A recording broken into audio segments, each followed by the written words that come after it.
Jesús está sentado a la diestra de Dios Padre. ¿Qué significado tiene eso en la palabra de Dios? Muchas personas nos han escrito por nuestra página, por nuestro canal Pentecostales Avivados sobre este tema.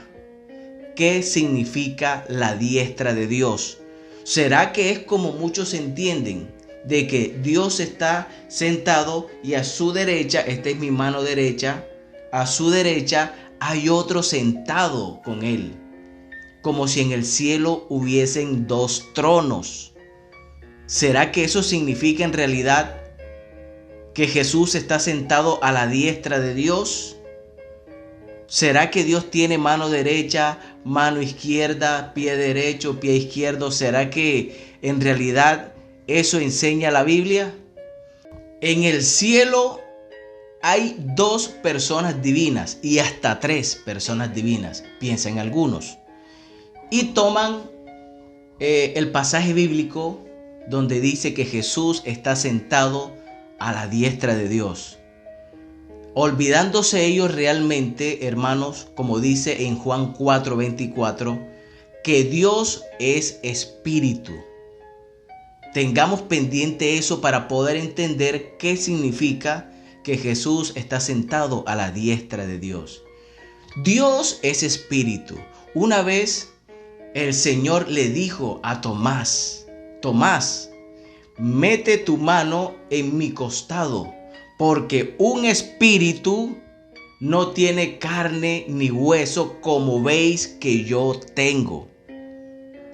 Estimado hermano y amigo, un espíritu es incorpóreo, no tiene forma corporal. Dios en su esencia es espíritu, lo dice Juan 4:24. No podemos pensar que Dios tiene mano derecha, que Dios tiene mano izquierda, que Dios tiene ojo derecho, ojo izquierdo, que Dios tiene nariz como tenemos nosotros. Dios es espíritu, vuelvo y repito. Buenas tardes, hermanos y amigos que me escuchan en esta hora. A continuación me dispongo a dar una contestación a un video que ha salido en Facebook y en YouTube y en otras plataformas. Un video de un supuesto maestro de la unicidad llamado Fernando Cabrera. Esta es una contestación a lo que él explica acerca del significado de la diestra de Dios. Él se introduce en su video diciendo, ¿qué significa la diestra de Dios? Hace esta pregunta. Entonces, esta es una contestación a Fernando Cabrera, un supuesto maestro de la unicidad, el cual hizo un video tratando de explicar este fenómeno en la escritura, ajustándolo a su propia conveniencia. A continuación yo voy a describir algunas de las palabras a la letra como él las va mencionando para no ponerle ni quitarle nada a lo que él dice. Él se introduce diciendo, Jesús está sentado a la diestra de Dios Padre. Y luego hace una pregunta. ¿Qué significado tiene eso en la palabra de Dios? Y luego hace otra pregunta. ¿Será que es como muchos entienden de que Dios está sentado a su derecha? Esta es mi mano derecha. ¿Hay otro sentado con él? Como si en el cielo hubiera dos tronos.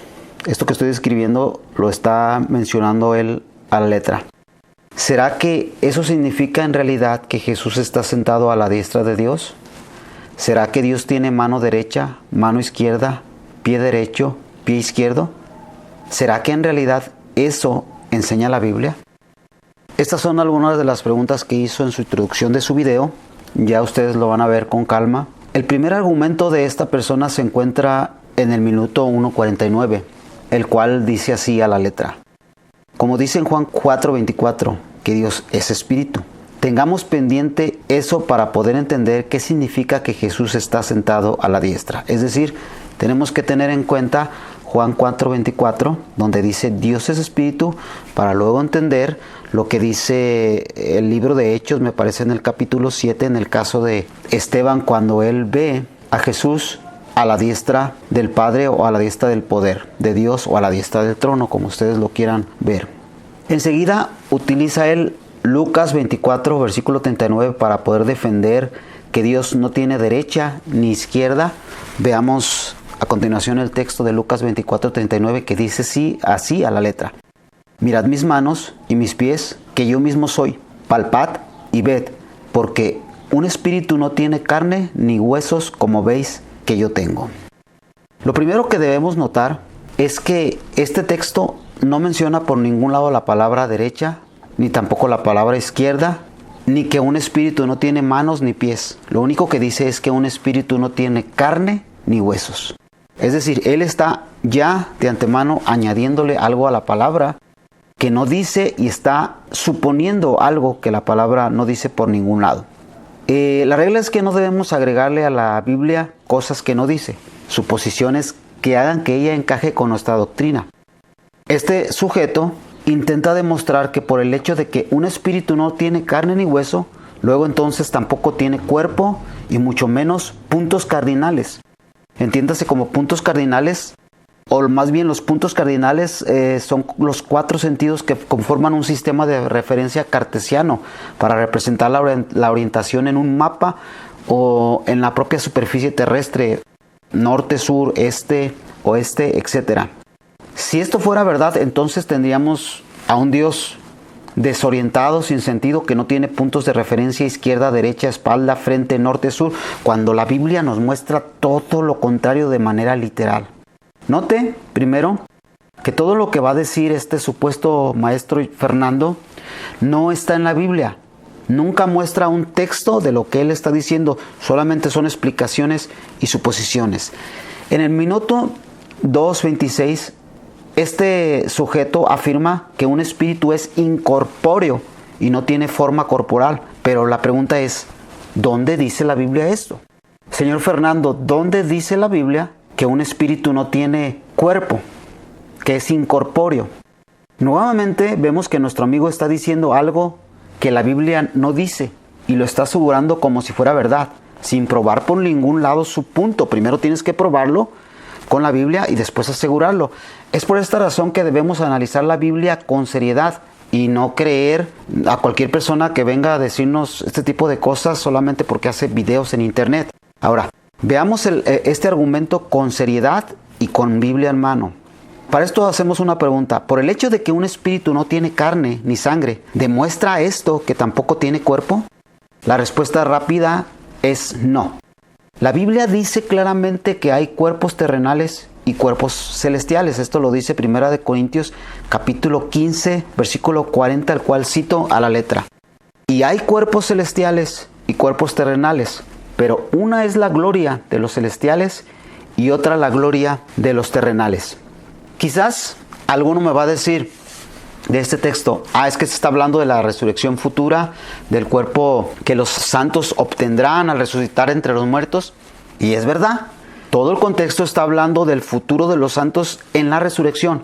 Pero resulta que cuando nos detenemos en el texto que yo acabo de citar específicamente, en su tiempo gramatical está hablando en presente y está diciendo literalmente, hay cuerpos terrenales y cuerpos celestiales. Es decir, así como en el presente existen cuerpos terrenales, esto nadie puede negar que hay cuerpos terrenales porque yo mismo tengo un cuerpo terrenal, así también de la misma manera en el presente hay cuerpos celestiales. Si son celestiales, están en el cielo. Nótese que no dice hubo cuerpos o habrá cuerpos celestiales, sino que hay cuerpos celestiales, ¿sí?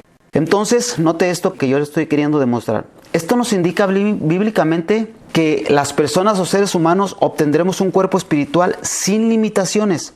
Así como hoy mismo en día existen en el cielo seres con cuerpo espiritual sin limitaciones.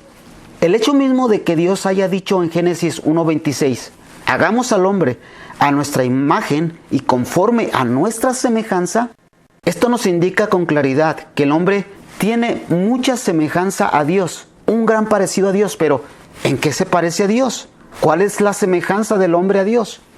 El hecho de que los hombres tengamos un cuerpo es porque somos también semejanza de Dios. Nosotros tenemos muchas cosas que son de Dios y entre las cosas que nosotros tenemos de Dios es que así como Dios posee un cuerpo espiritual, nosotros poseemos un cuerpo, pero un cuerpo terrenal, mientras que los cuerpos celestiales no están limitados a ninguno de los fenómenos que se suscitan en nuestra vida, como el clima, como el tiempo, como la distancia.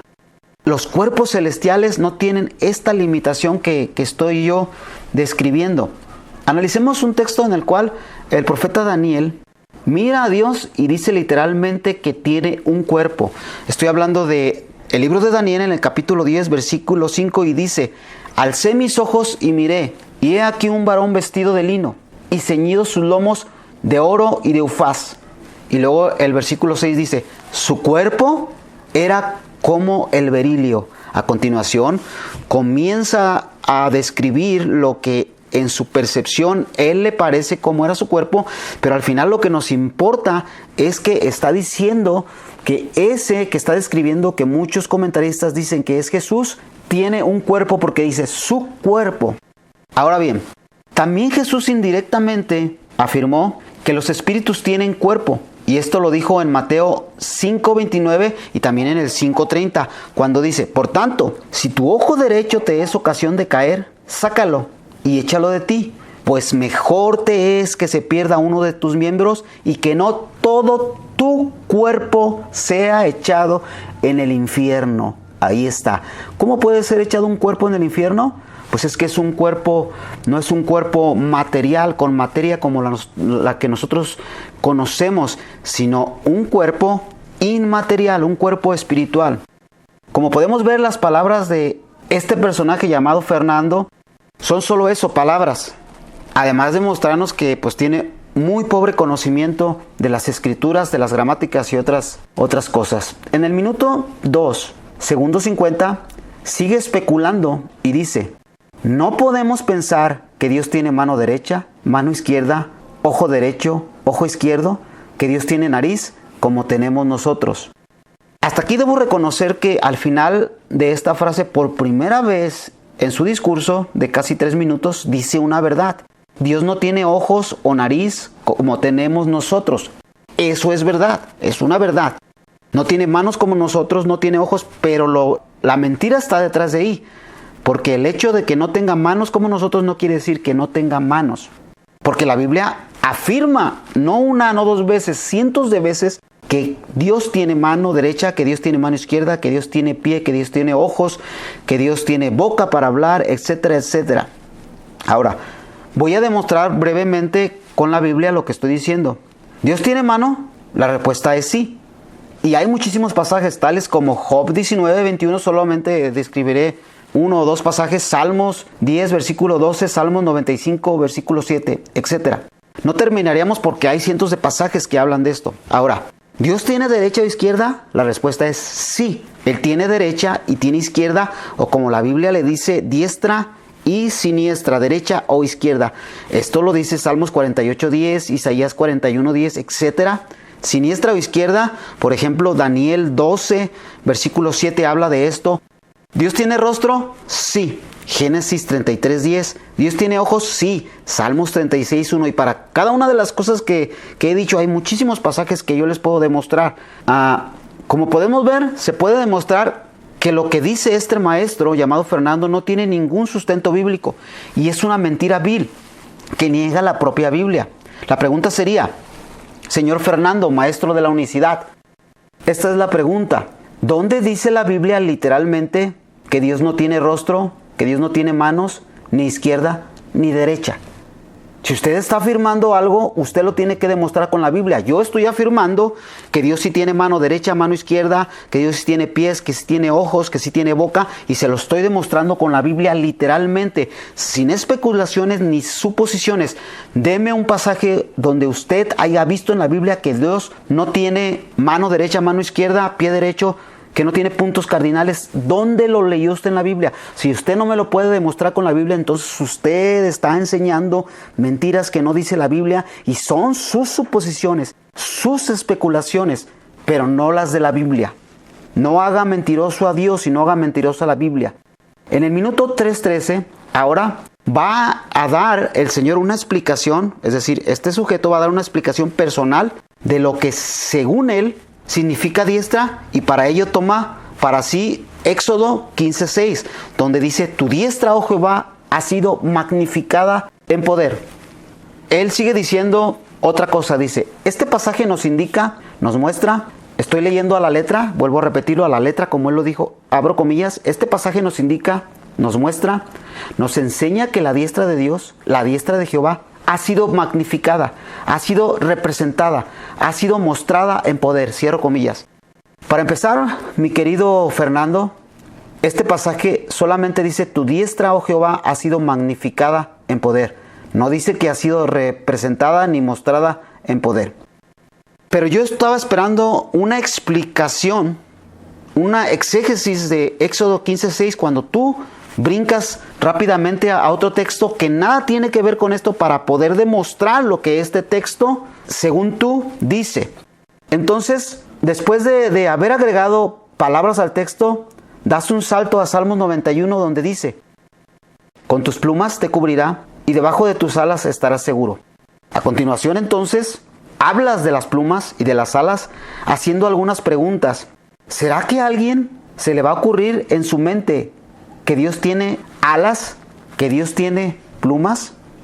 Increíblemente, según el estudio de las Escrituras que tú haces, nos intentas mostrar que el Salmo 91 nos explica lo de Éxodo 15:6, que nada tiene que ver.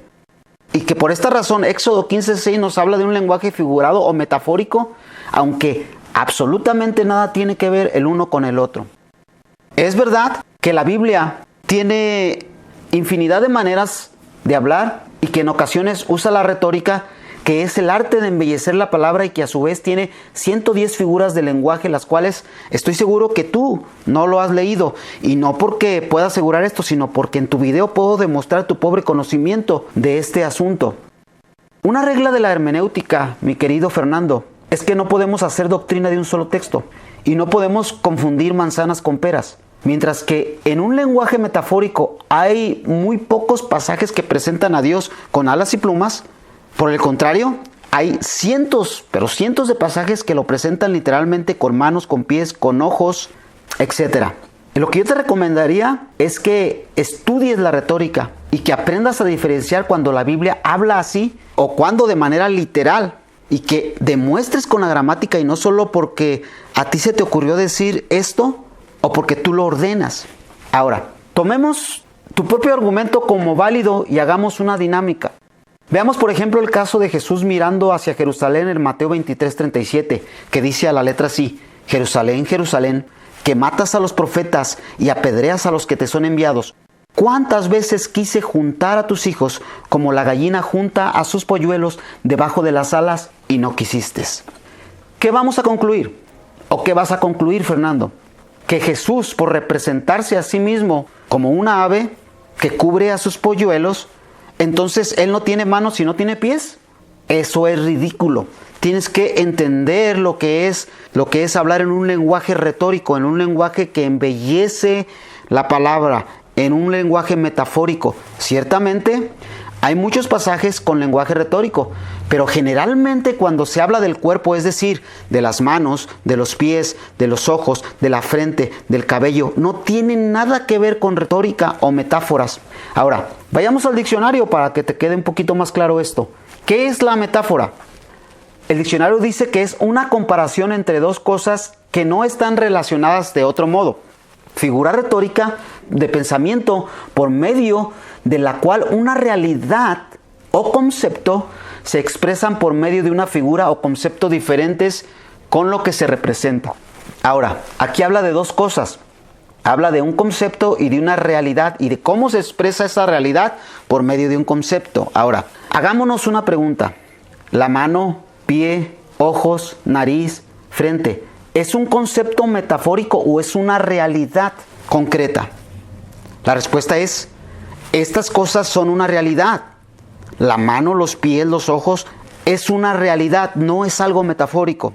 Ahora, para que tú entiendas qué es una realidad y qué es una metáfora, a continuación utilizo un ejemplo bíblico para que tú lo entiendas.